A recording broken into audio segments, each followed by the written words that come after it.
Hi, if you find this video, then you have received or you may have purchased one of these WonkyDonk Christmas tree make your own kit bags. And this video is going to be a tutorial as to how to go about making your own tree or piece of log art. So if you haven't seen these before, this is a selection of what you can make out of these kits. And the first step is for us to go through the kit and see what you've got.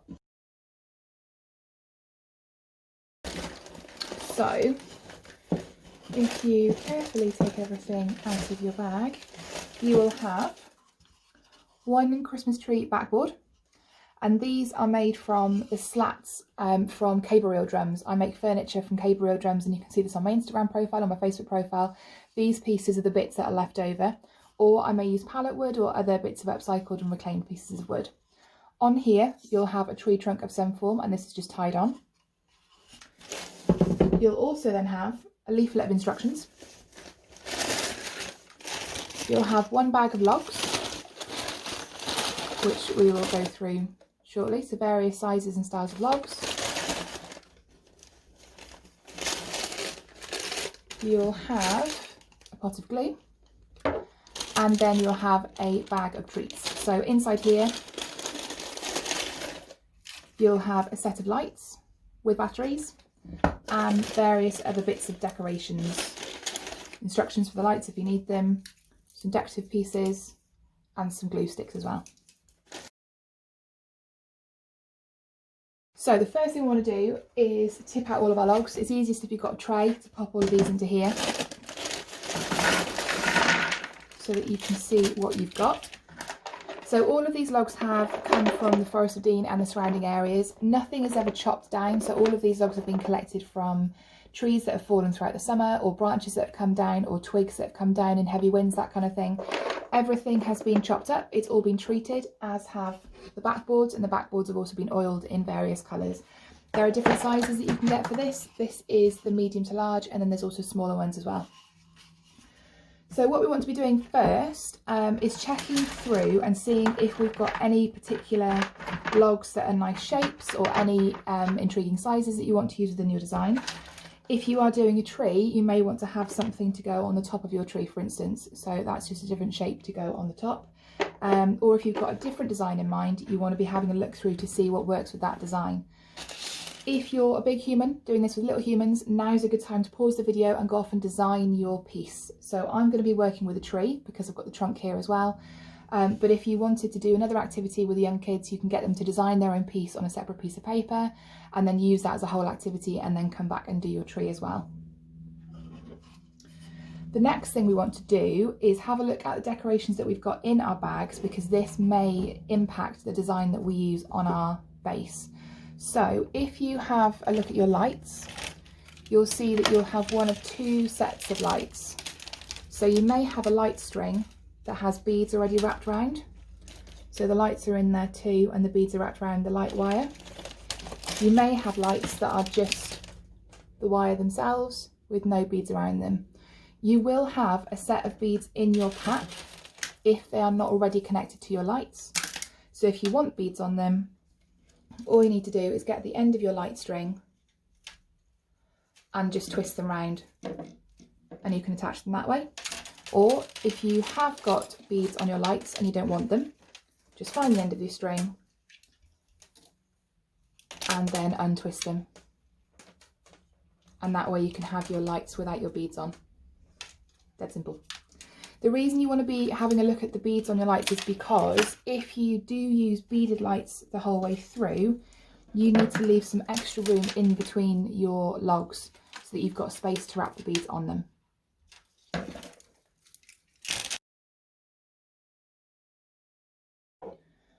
Once you know what you want to be doing on your piece of log art, I'm going to stick with a tree because I've got the tree trunk here. I'm going to untie my trunk from that and take that off, and then I'm going to get a piece of paper and put that on my table first. So pop your log board onto the piece of paper. This just helps with the gluing later, and then just start playing around with the pieces of logs that you've got. So you may find that within your selection there are maybe some different shapes. So that one, for instance, in my selection here has got a little bit of a point on it. So that's something that I'd maybe use as the top of my Christmas tree, just because it's got that odd shape on there. And then it's just a case of laying everything out, seeing what kind of patterns you want. We lay everything out first before we glue it all down, so the gluing doesn't come until later. Just thinking back to the types of lights that you had, if you wanted to use, say if you had the lights with the pearl beads already wrapped around them, you're going to need extra room in between your logs when you stick them down, so that you've got room to put these larger beads in between. If you've got one of these sets of strings and you don't want the beads, all you need to do is find the end of your wire and just slowly start unravelling it, and the two pieces will come apart, and then you're left with the wire by itself and then the beads as well. Similarly, if you've got a set of lights that don't have the beads on, you just do exactly the same in reverse. So you unravel your lights, you find the end of them, you take a string of beads, and then you just twist it round. And do that for the whole section, and then you'll have your beads and your lights attached. So think about things like that when you're laying out your logs on your backboard, because that's going to be difficult later on down the line. And then once you've got everything laid out as you want it, it's best just to leave it for an hour or so. Just come back to it, check you're happy with everything and you're happy with the way that everything's laid out. Once you've done that and you're ready to move on to the gluing,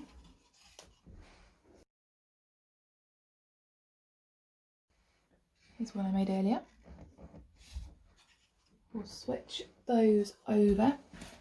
Now, don't forget, these backboards have got slats down the middle, so if you are gluing on top, you are likely to have some glue dripping through, so that's why we have a piece of paper underneath. And this glue pot that you've got here, it's Gorilla Wood glue, so it's a portion of that in there, and the details for this, if you need the product information, it's in your leaflets. So when we're gluing our pieces down, it's really important not to get distracted, because you'll forget where you are. Start from one edge and just work your way across, just so you know you've got everything covered. I've already done part of this, so I'm going to work from the top down, because these bits I know that I haven't done yet. You don't need too much glue on the backs of the logs, so just use the lollipop stick that you've got there. Just dab a little bit on, doesn't take a massive amount, and then sit it back down where you had it. If you've used really small logs at this point, you may be cursing yourself, because you need to be taking off each individual log and then popping it back on, rather than doing it from scratch to make sure it's in the right place. So if you have used tiny ones, a dead one, long nails help to get them out individually, or maybe a pair of tweezers, or a pair of long thin scissors, just so you can pick it up and then pop it back in where you had it. So just carry on down your tree, making sure you've got all those bits and pieces covered.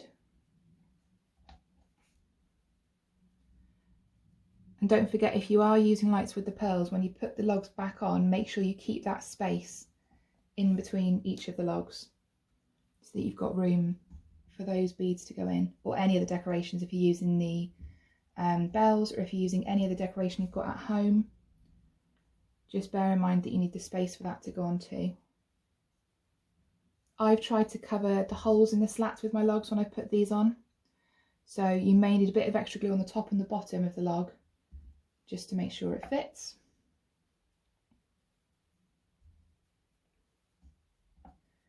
And then once you think you've got all of your logs covered, the easiest way to check if you've missed any is to try and flip it like a pancake, gently. So I think I've got most of mine now.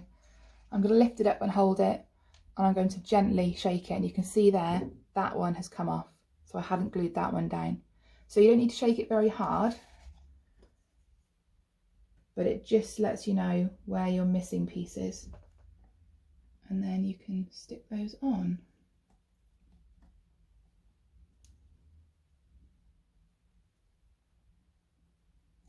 Cool. So do another little check of that. And I'm happy all that's glued on. This particular glue doesn't have a very long drying time. It only takes about an hour to dry, but what we're going to do is leave this for at least 6 hours now to make sure it's fully dry. When we put the lights around each one, we'll be being quite forceful with the light wires, so we need to make sure that, especially all these little tiny ones, they're completely fixed down before we start moving anything around. Otherwise we risk knocking them off. It may loosen them, and then if they get bumped in future, it may just be enough to knock the logs off themselves. So once that's done,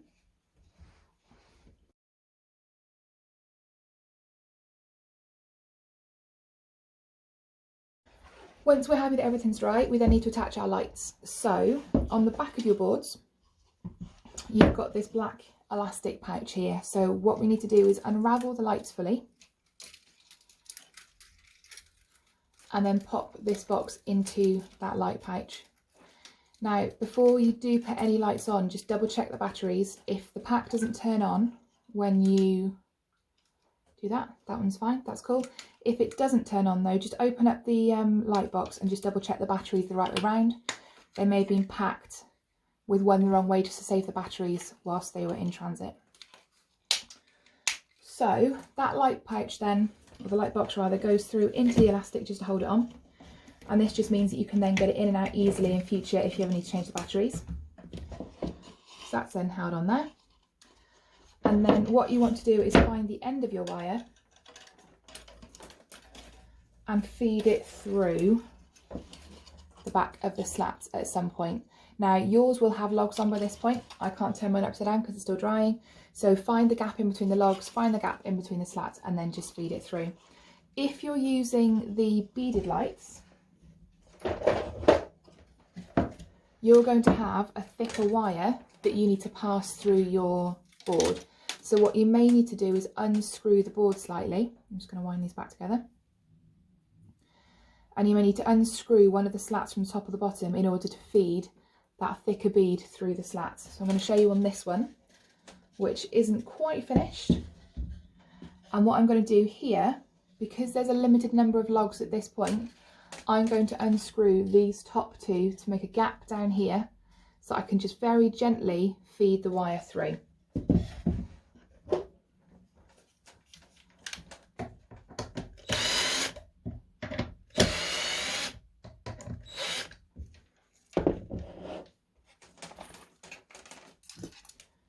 So if I make sure that my battery pack is on the inside, I want to be feeding it through on this section here, so that that bead is one of the first things on the outside of the board.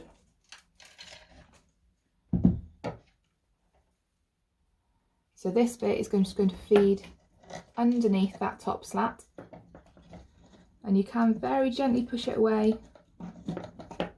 We're doing it at the top of the board because there's less logs that are glued over this connecting section of the slats.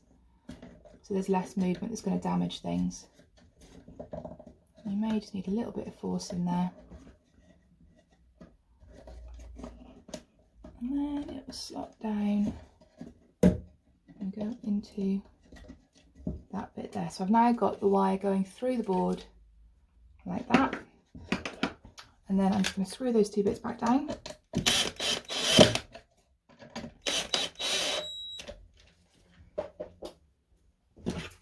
Double checking that that's not impacting my logs. And then this will have the elastic band on there, I've just not finished it yet. So now that we've got a wire going through the backboard, what we then want to do is feed any beads that are left back through and then hold them in place here. And you can put a staple across that if you want to hold it in place. And we're now going to start wrapping the lights around the logs. So if you hold the one section at the back, what we want to do is force the wire and the beads down in between the cracks in between your logs. Now, if you've not left enough gap in between your logs, what you may need to do is get a knife, adult supervision, just a little one, and force a gap in between two of those logs. Just wiggle it slightly just to bend some of the bark away so that you can get your gap to go down through. The deeper in between the logs the wire sits, the more likely it is to stay there. And then you can use the beads to help it sit in that position as well, so it doesn't move back and forth in between those two logs. So you're just going to feed them down each one through, making sure that this one, for instance, that bigger bead here, almost pops into the gap in between those 3 logs. So that will hold it there now, that'll fix it in place. Once you've got something fixed and you've got that holding point for your wire, you can then get the rest of your wire and just lay it over the top of your tree, just to get a feel for how much you've got and to get an idea of where you want the wire to go, because then that will then help you know how closely to wrap it around the logs. Otherwise you may end up with it all bunched up in one corner and you may not have enough wire to go around the whole of the tree. Keep turning the lights on every now and again just so you can see where the bulbs are. Some of the lights may have a longer distance in between the lights, some of them will have a shorter distance in between the lights, so just have a look at it and just check it as you're going along, just to make sure that you've got enough left as you're wrapping it around.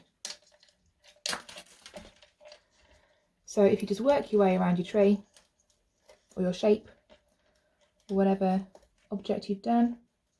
Some of these beads as well, if you're getting to the point where you've got a bead in the wrong place, if you just gently pull the bead, so if we look at that one there, for instance, that gap there, if you just gently pull the bead, it will slide along and you can make a bigger gap there than you had there if you need the extra space to fit it around the log. They're quite fiddly using the beads. It's not as difficult if you're just using the wire by itself. They are a bit more tricky to put on. You may have had in your pack some other decorations. So you may have had something like this. So individual little baubles. You don't have to wrap those around the lights. You can just put them on once you've got your lights sorted. Let's go back to this one. Once you've got your lights set up, if you want to, you can just overlay your little baubles on top and just wrap them around separately, just so you've got separate decorations going across the whole of the tree. They don't have to be done at the same time. Equally with the balls, if you've got some of these little jingly metal balls, you can just pop them in between the logs. They don't have to be attached to the lights if you just want some extra little pops of colour. And if you've got any stars, you may have had a gold or silver star in your pack as well, then you can just put a little bit of super glue on that. Super glue is not included in your pack because not everybody uses these, but if you wanted to, you could then put a little star on top of your tree as well.